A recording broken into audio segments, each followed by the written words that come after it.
OCA. Ocala.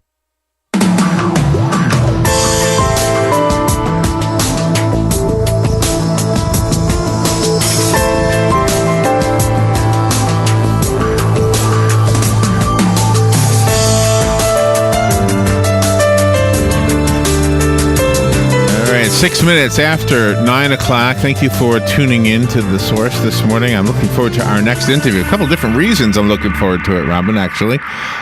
So let me tell you a little bit about this. I was reminded of a young lady I dated early in my life, and she was originally from Tallahassee.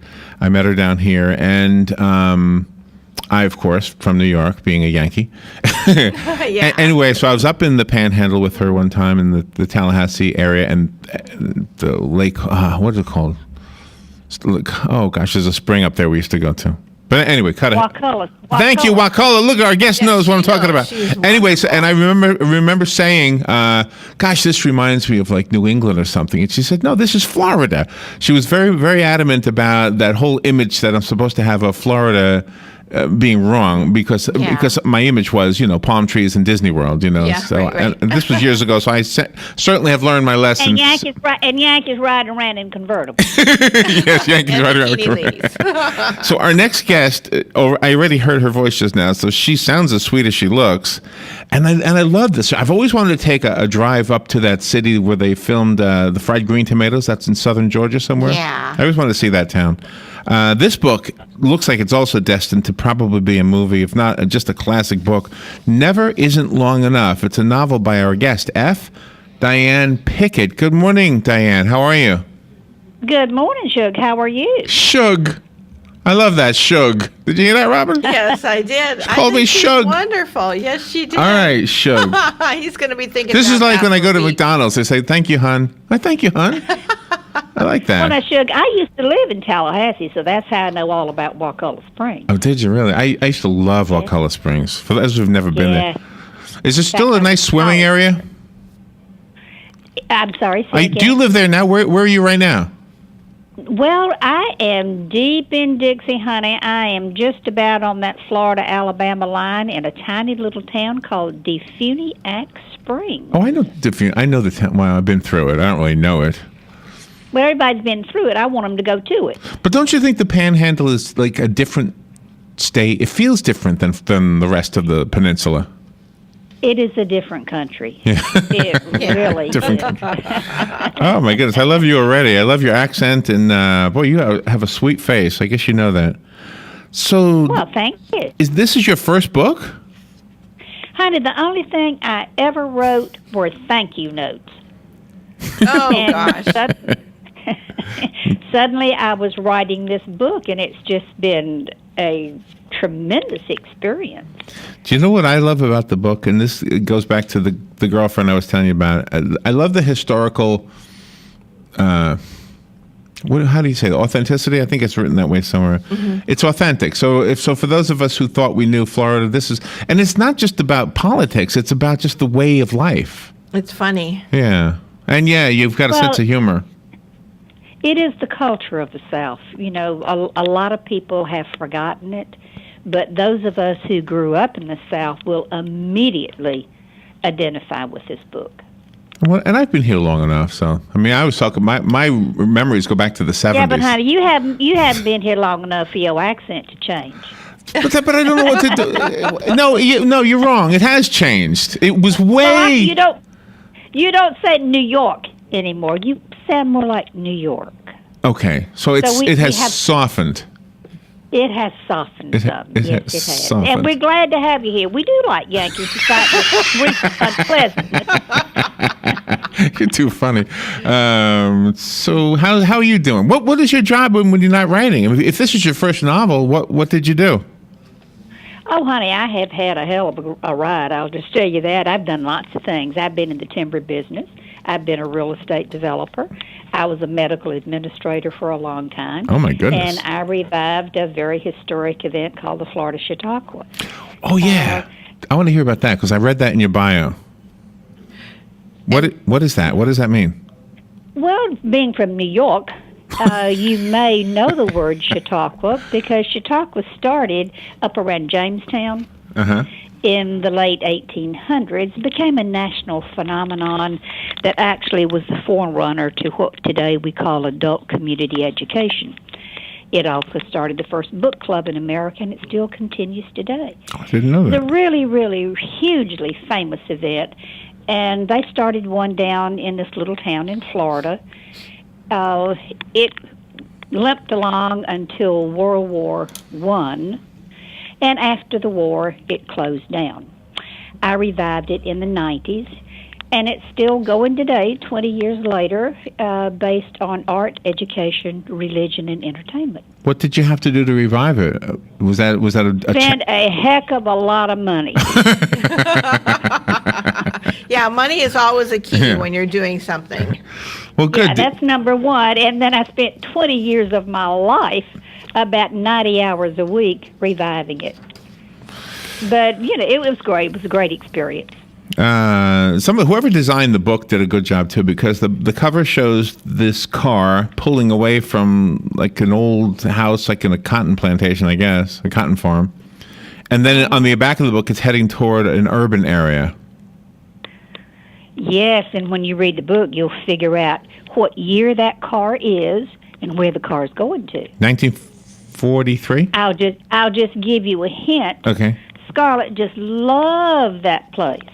Okay, all right. Scarlett loved the place, Robin. Yes, she loved the place. You really touch on a lot of the issues that spans the time from the Civil War through World War II. Is this part of your family?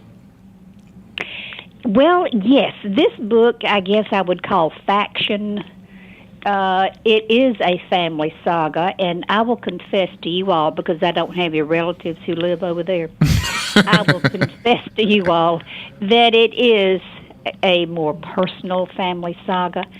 And in fact, to the extent that when the book came out, 2 of my aunts no longer speak to me. Oh. Because of the book? Because of the book, yes. Oh, wow. Oh, really? You hit home with this one. Oh, my God. Well, they thought so. What did you put in the book that made them not want to speak to you? What? Well, I said some things about one of their family members they didn't like. In fact, one of my aunts who lived in Savannah said she was going to move to Baltimore. Baltimore, that's almost a Yankee, isn't it? Almost. That's as far as she could go. And then my other aunt said, Diane, you cannot have a book signing in this town. I cannot go back to Sunday school at the First Baptist Church. Why? Did you reveal something sexual? No. No, okay. No. I mean, so what else would bother a Baptist? I thought that. Well, a lot of things would bother the Baptists. Now, there's a Baptist preacher in this book, and one of the things that still bother Baptists today is, Baptists don't dance, but they can have foot functions. What? Oh, they can. Baptists don't dance? They can have foot functions, but the really hardcore Baptists, and my grandmama was one of them. Yeah. Honey, you didn't dance. Really? Lord, no. Do I know any Baptists? Do I know any? I don't know. I think we know liberated ones. But the liberated ones. Yeah, the ones that they're liberated. So back a few. The Allies came in and said, "You can dance now." Yeah, it's okay. Find a liberated Baptist and you can dance. Now, for all you Baptists out there, I love you. I was one myself. My granddaddy was a very famous Baptist preacher, and my daddy was a lay preacher for most of his life. You are a great guest. Diane Pickett. What does the F stand for? What does the F stand for? Depends on what kind of day I've had. Oh. You're funny. All right. I'm so glad we have you for the whole half hour, but we do have to take a little break, okay? Okay, sounds good. All right, so we'll take a little break, and we'll be right back with hold on, we have F. Diane Pickett. Never isn't long enough. We'll find out. We still don't really know what's in the book, so we'll find out when we come back. Okay. The weather was brought to you by myfwc.com. Safe boating is no accident. We'll see clouds and breaks of sun today with highs ranging from the mid-60s to the lower 70s across the area, and mostly cloudy tonight with lows between the upper 40s and the upper 50s. Mostly cloudy tomorrow with a couple of showers around in the afternoon, highs from the mid-60s to the lower 70s, and on Friday, clouds breaking for some sunshine, the high 62 to 66. From the Florida Weather Center, I'm meteorologist Joe Lundberg. Each morning, we wake up thankful to live in a free nation with liberty and justice for all. But sometimes those liberties can be put in jeopardy, and you may have questions about what to do or who to call. Let Doc Blanchard of Blanchard, Miriam, Adele, and Kirkland help you find the answers. Attorneys at law since 1974 and located in downtown Ocala. If you have legal issues, don't go it alone. Call 352-732-7218. Blanchard, Miriam, Adele, and Kirkland, helping protect your liberties every day. Experience the golden age of aviation with a ride on a fully restored 1929 airliner, EAA's immaculate Ford Tri-Motor, when it lands at Ocala International Airport Thursday, January 15th through Sunday, January 18th. You can also take a ride on EAA's World War II B-17 bomber Aluminum Overcast, one of the greatest military aircraft of all time. Book your flight today online at b17.org and flytheford.org or call 1-800-359-6217. Hosted by EAA Chapter 812. This message brought to you by Urban Cardiology. Jersey Mike's Subs is giving away their subs. That's right, January 12th through the 19th, buy one sub and get the second of equal value or less for only a $2 donation to Kid Genius right here in Ocala. Kid Genius provides resources for kids with autism, like early detection, outreach programs, and more. So the next time you're hungry, pop into Jersey Mike's on Easy Street for a great tasting sub and help Kid Genius. But hurry, this is a limited time offer. For more information about Kid Genius, visit kidgeniusinc.org. All right, 18 minutes after 9 o'clock. Thank you for tuning in. We have a very enjoyable guest on the phone, Diane Pickett. She's up at the Florida-Alabama state line in the Funiac Springs, if I remember what she said. And her book, her first novel, is called Never Isn't Long Enough. She did confide in us that it does have some personal family correlations in it, I guess is the way to say it. And I am definitely a Yankee in her eyes. Robin is a grandfather. What did she say? You were now one of them? I'm almost one of them. That's right. From Wisconsin. That's right. Wisconsin is almost from the South. I know it's in the West, but Midwest. Now, what are two Yankees doing hosting a morning show in Florida? I don't know. I don't know how to answer that question. Having a good time at it. How about that? We're having a good time. You have some really good reviews on Amazon, by the way. Oh, thank you. Thank you. It has been... what I was going to say is I was looking for the audio book because I like audiobooks because then I can drive and read.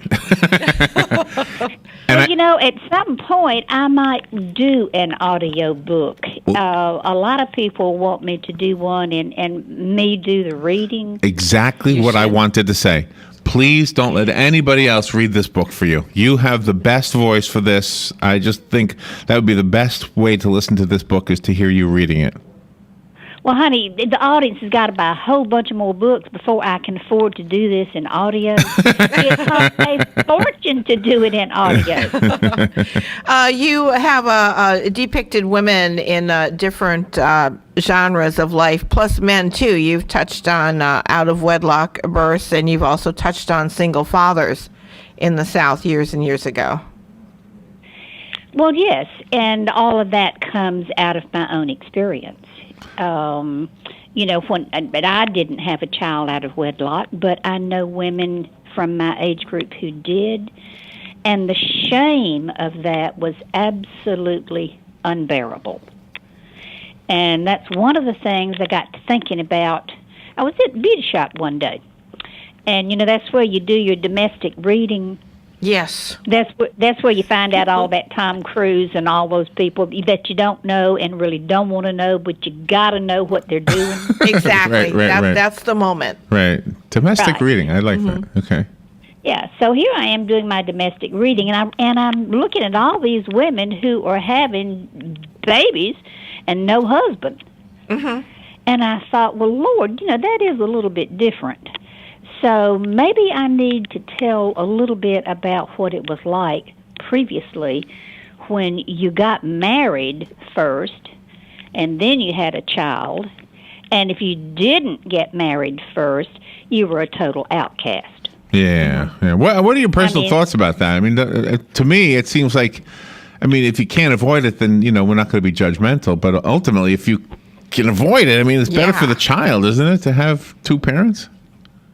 Well, I think it's important because I grew up in a divorced household. I was raised by a single father. So I didn't have the privilege of a mother in the household. Did you have other And siblings? I had an older brother, 2 years older, yes. Were you treated like a princess? No, I was treated like a man. I grew up in a household of men. Oh no! Even our cook was a man. It was an African American named Ruby. Okay. And so I didn't really know many women. There were not many women in my life. We lived on a farm. I rode the school bus home. So, the social interaction of a family was not something that I experienced in my personal household. So I do think two people sharing the burden and creating an atmosphere of love and concern is really critical. So do you look back on those years with fondness, or are you glad that they're over, or both? No, I had a great father. I really did. He gave me the necessary skills to live the life that I have lived, which has been a very adventuresome, very exciting, very productive life. And I don't think I would have done that without someone like him to set that goal, set that standard. Did you experience things? Now, where is this? Is this in Georgia or Florida that we're talking about? Florida. Oh, okay. Did you experience things that were prejudiced or what do you want to say, discriminatory, but not racial? Like maybe it was like a Jewish discrimination, that kind of thing. Did you Like find being a Jewish person in a small town of 5,000 people in the South? Are you Jewish? No. Okay, you're not. Okay, but I can relate to what that experience might have been. I will say that growing up in a very small southern town of 5,000 people, where I was the product of an older divorced man, was a singular experience because divorce in the 40s was not at all common. And it was very uncommon for a divorced male to be raising children. Did you know your mom? So I knew her, yes. But I'm sure we were the subject of a lot of speculation and a lot of gossip, but we never knew that. My father kept us separate from those things. We never knew that we were gossiped about. And in fact, it wasn't until I was a grown woman that I found out that people thought, we were the richest people in the world. Oh, really? Wow, nice. Why? What did your dad do for a living? Papa was a real estate investor. Ah, okay. So he sat on a tractor and looked over a couple thousand acres in a small town. And he was kind of the local land baron. Ah, okay. What does the title refer to? Never isn't long enough. Long enough for what? Well, you got to read the book. You'll find out. I know, but I'm trying to help you sell the book. I'm trying to help you talk to the audience so that they want to read the book. Well, we will leave that as a mystery. I will say that the next book is going to be Never Takes a Little Longer. And how soon before that one comes out? Oh, it'll probably be a year and a half. I've started it, but I got to get my head around it because remember, I'm not a writer. Yes, you are. I never had a writing class in my life. Well, you must have learned it somehow. It's natural, I bet you, because it's a wonderfully done book. Maybe you're reincarnated. Maybe you had a lesson in the last life. Well, I hope I get some in this life because I'm going to need it. Was your brother one of the people that went off to war? No. My brother was in the Army, but he did not go to war. He was in that age group between the wars. And my father was too old to. He was too young to go to World War I and too old to go to World War II. But there are a lot of war experiences in the South that we can all talk about. But the book really, aside from its history, kind of helps you think through how a single mistake can turn the promise of youth into a lifelong quest for retribution. Oh, boy, that makes you interesting. That's an interesting statement. Yeah. Yeah, so that's kind of the thrust of the book. Are you gonna say yes when Hollywood asks you if they can make a movie from this? Honey, be sure and give them my phone number. Well, sometimes we have authors and they say, you know what, I don't really want to go through that. So you would be okay with this being a movie? Oh, yes, let me add it. Fun, a whole new experience. But the problem is, how do you get someone's attention? That place is just overrun with scripts. That is hard. That's a difficult question. I don't know. I don't know the answer to that. I think part of it will help simply hearing you. I think the interviews you're doing will make a big difference. That's what I think. And the fact that we record ours, you can share the one that we're recording right now. Of course, you're not on it. If you came down to the studio, you could be in the picture. Well, I tell you what, I'm going to be going through that area on the way to Orlando the end of this month to pick up another award for the book. It's just won the History Award from the Florida Book Festival. Can you please stop in and do this? Can we do this interview again with you in the studio? Yeah, we probably could. Oh, okay. Well, Robin will figure out how to do that. Yeah. Okay. Who did we work with to get Sam. you? Oh, we worked with Sam. Yeah. You're working with a Yankee. You see how this, Diane? You must. We love Yankees. You must love us. Yankees. The war is over. At least for some of us. You really do a wonderful job of taking us through history from the Civil War through World War II, and it's just such a pleasure reading your book. We feel like we're a part of it as the stories are unfolding. Well, honey, at my age, I have lived a lot of that history, so I didn't have to do a whole bunch of research. I just love this conversation, Diane. What a joy you are to talk to. And I hope you are able to come into the studio. And congratulations on the awards. I don't know, you're going to get attention for this writing, and I'm sure it'll grow as other books come out. And it's going to be hard to find somebody to play you, though. That's going to be hard. Yeah. I can't. Well, I can play me. That'll be okay. You could do that. Yes, I think you probably could. I mean, you're pretty enough to be an actress. I'm looking at your picture. Oh, well, you're really sweet. But listen, I'd be happy to come over and do a personal interview. It's not that far from the Uniac to Gainesville, so we could schedule something. Well, we're actually in Ocala, so it's a little farther than Gainesville. Oh, okay. All right. Diane, we'll work on that. What a joy. Thank you so much for being on the air. I have a copy. I hate to give this one away, but I'm going to. The book is called Never Isn't Long Enough. Call me if you want the copy I have. I'll buy my own copy. Yep. Everybody go to Amazon. That's where I found it. And do you have a website, Diane? I do. It's www.uphillpub.com. Uphillpub.com. Okay. Well, we're looking forward to having you in the studio, Diane. Diane Pickett, thank you so much for being on the air with us today. Okay, and one final thing. If you go on Facebook, you'll find pictures of some of the characters in the book and all of the towns. Excellent. Thank you so much. We will go there. All right, we'll be right back. Waiting for their copy of Charlie Hebdo, the first edition since last week's deadly attacks at the offices. Surviving staffers put out the edition, which had a run of 3 million. That's 50 times the usual circulation.